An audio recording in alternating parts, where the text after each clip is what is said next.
Dans l'épisode passé, nous avons créé notre base de données qu'on a nommée test, puis nous avons aussi créé notre table qu'on a aussi nommée ustensile.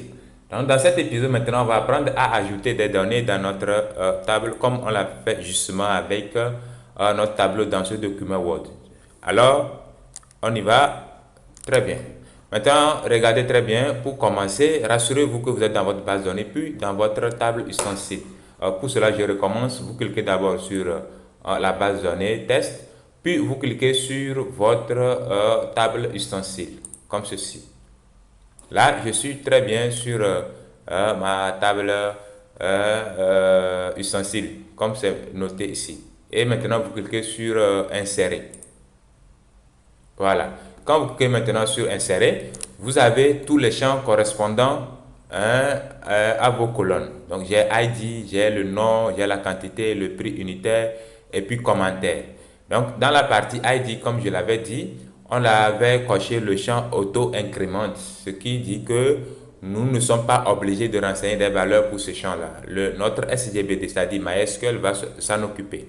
Tout ce qu'on a à faire maintenant, c'est de renseigner les valeurs pour le nom, la quantité, le prix unitaire et puis les commentaires.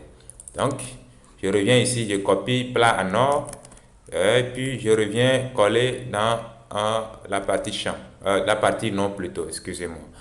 Et maintenant, quantité, j'avais renseigné 20. Donc ici, je mets 20. Dans la partie prix unitaire, j'ai dit 1 300 000. Là, je vais écrire 1 300 000. Voilà.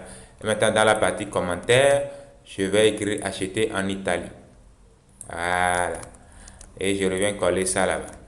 Et une fois les informations remplies, vous verrez encore que vous avez la possibilité de renseigner encore une deuxième ligne automatiquement. Sinon, vous cliquez sur exécuter. Mais moi, je vais renseigner en même temps le deuxième nom, plat en vert. Toujours ne pas renseigner la valeur pour le champ ID. On renseigne tout simplement le nom, puis la quantité c'était 10. Et maintenant, le prix unitaire, c'est 850 000. Il n'y a pas d'espace, hein, vous écrivez 850 000, tout collé, 150 000. Et maintenant, commentaire, il n'y a que nous qui avons cette marque de plat au monde. Voilà. Je colle ça ici. Voilà, ça c'est la partie commentaire. Très bien. Donc, j'ai rempli les deux lignes. Pour le moment, ça me va. Je vais maintenant cliquer sur exécuter. Regardez bien, il y a deux exécutés ici. Moi, je ne veux pas cliquer sur celui-ci, mais je clique plutôt sur celui-ci. Comme ça va exécuter les deux lignes que je viens de remplir. Donc, je clique maintenant sur exécuter et ça va m'enregistrer toutes les données. Voilà ce que ça écrit. Deux lignes insérées. D'accord? Identifiant de la ligne insérée 2. Voilà. Maintenant, il suffit de cliquer tout simplement sur la table ustensile et vous allez voir les informations que vous avez enregistrées. Vous voyez ici, ID 1. On n'avait rien rempli, mais lui-même, il a mis 1 par défaut. La partie nom, ça a écrit plat en or, c'est ce qu'on a renseigné. La quantité 20, prix unitaire 1 300 000, commentaire acheté en Italie, ainsi de suite. Si vous voulez toujours continuer par insérer les données, vous cliquez sur insérer. Et maintenant, on peut renseigner aussi les autres informations. Ici, le nom cuillère, quantité, j'ai dit 79, comme ceci. Le prix unitaire, c'est 450 000. 450 000.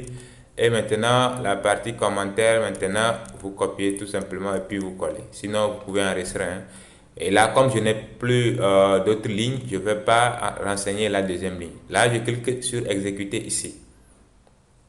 Donc voilà, j'ai enregistré la troisième ligne. Il suffit de cliquer sur la table ustensile et vous avez tous les enregistrements de votre table. Voilà, vous savez insérer les données dans une table. Maintenant, on va voir comment on peut modifier une donnée qui est déjà insérée dans une table. Vous avez juste à gauche des lignes, trois possibilités: éditer, copier, supprimer. Pour modifier une donnée, il suffit de cliquer sur éditer. Voilà. Donc je clique ici. Je vais modifier acheter en Italie et dire que Il y a d'autres qui sont peut-être achetés en Espagne. Voilà, donc je clique aussi sur éditer. Et là, acheter en Italie et d'autres en Espagne. En Espagne. Bon, Espagne, je vais mettre grand E. C'est normal. Voilà, et maintenant je clique sur exécuter. Voilà, et quand vous regardez maintenant les lignes, c'est écrit ici acheter en Italie et d'autres en Espagne. Vous voyez que c'est très simple. Donc, si vous voulez supprimer une ligne, c'est très simple. Vous voyez le champ supprimer ici. Vous voyez dans cette colonne-là, juste à gauche des lignes, vous avez la possibilité de supprimer une ligne. Si je veux supprimer par exemple cette ligne, je clique sur supprimer comme ceci. On vous demande, vous voulez vraiment supprimer les ustensiles dont l'ID est égal à 3. Je clique oui. Voilà. Et la ligne est supprimée. Donc, c'est vraiment très simple à faire. Il n'y a rien de compliqué. Vous savez insérer, vous savez mettre à jour. Vous savez aussi supprimer une ligne. Voilà. Nous avons aussi la possibilité d'ajouter, modifier, supprimer les données en passant par la partie SQL. Donc, il suffit de cliquer ici, tout simplement.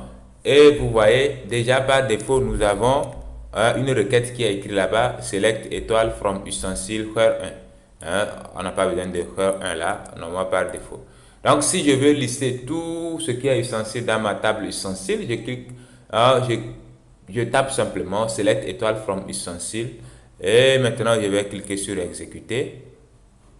Exécuter. Et là, ça va me lister les données exactement. Donc, si je veux modifier, je veux mettre à jour, c'est-à-dire je veux mettre à jour, ou je veux supprimer aussi, on va voir tout ça. Update et puis delete. On va voir ça. Maintenant, nous avons aussi la possibilité d'exporter une base de données. Nous avons à supposer que notre base de données est très grande. Il y a beaucoup de données qui sont très sensibles qu'on aimerait garder au cas où on ne sait jamais. Une machine, tout peut se passer à tout moment. Le disque dur peut tomber, ça ne marche plus, ou bien le système, on n'a plus accès à notre disque dur. Donc, ça veut dire que nos données ne sont plus accessibles. Donc, pour éviter tout ça, qu'est-ce qu'on va faire? On peut exporter notre base de données. Comme ça, on a le fichier de la base de données quelque part. Le jour qu'on n'a plus accès à notre machine qui a un problème, on peut prendre une nouvelle machine et puis importer ces données-là. Donc, je vais utiliser deux expressions, importer et exporter, comme vous le voyez ici. Donc, pour exporter une base de données, vous cliquez tout simplement sur le nom de la base de données, vous revenez sur exporter. Ça dépend maintenant du format dans lequel vous aimeriez exporter votre base de données. Et moi, je vais exporter ma base de données en SQL. Là, qu'est-ce que je fais? Les formats sont ici, donc par défaut, je laisse SQL. Vous êtes libre, si vous voulez en CSV, en JSON, tout ça là, vous prenez ce que vous voulez. Moi, je prends SQL et je clique sur exécuter. Et là, ça m'a exporté ma base de données là-bas. Donc, qu'est-ce que je vais faire? Je vais dans téléchargement. Il y a plein de choses qu'on avait téléchargées. Et voilà mon fichier SQL qui est exporté. Si prochainement, je veux maintenant importer ma base de données, c'est très simple.